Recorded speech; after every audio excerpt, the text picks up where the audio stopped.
I'm going to show you the most amazing exercise, one you can use for warming up, finger agility, coordination, circular motion, and flexibility in movement. Plus, if you stick around to the end of this video, I'm going to show you some cool ways to vary the exercise that will help you with a ton of other things.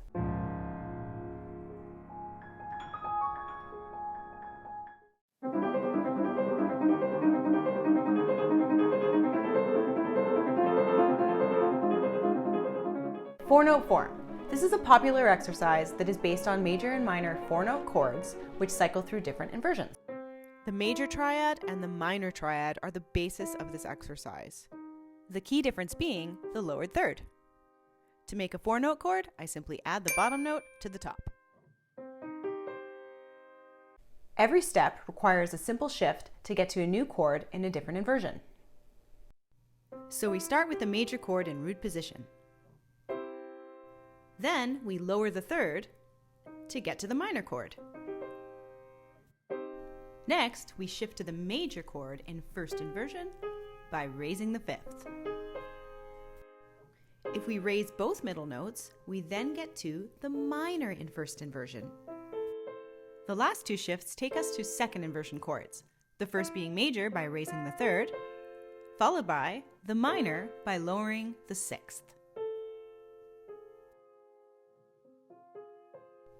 And finally, we bring the octave up a semitone, and voila, a new key for a new round. Sometimes it's helpful to think in chords and keys, so it's really good to be mindful of where the root note is. I'm going to tap the roots of each chord so you can see what I mean.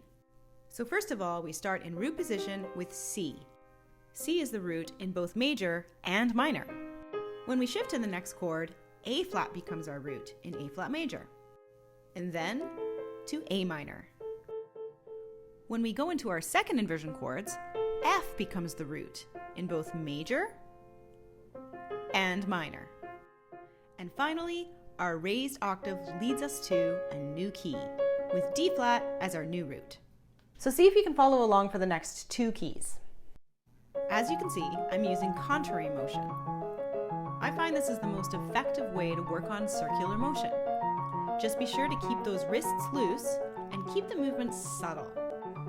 Contrary motion can be a little tricky at first, so if you're not 100% comfortable with the pattern, start with hands alone or try similar motion first.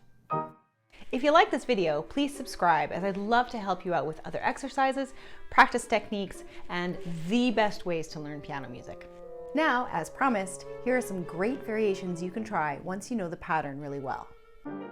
Similar motion is a great alternative to contrary motion. It's a little bit difficult to coordinate at first, but I find that the egg beater motion is really helpful.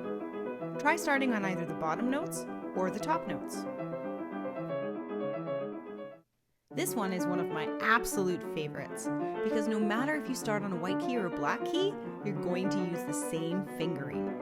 It means you really have to move across those black keys as smoothly as possible. Shaping is one of the best devices you can use to make sure you don't have any bumps, especially on those thumb crossovers. Here's another view so you can see those awkward crossovers more clearly. You can't see this, but I'm trying to stay very close.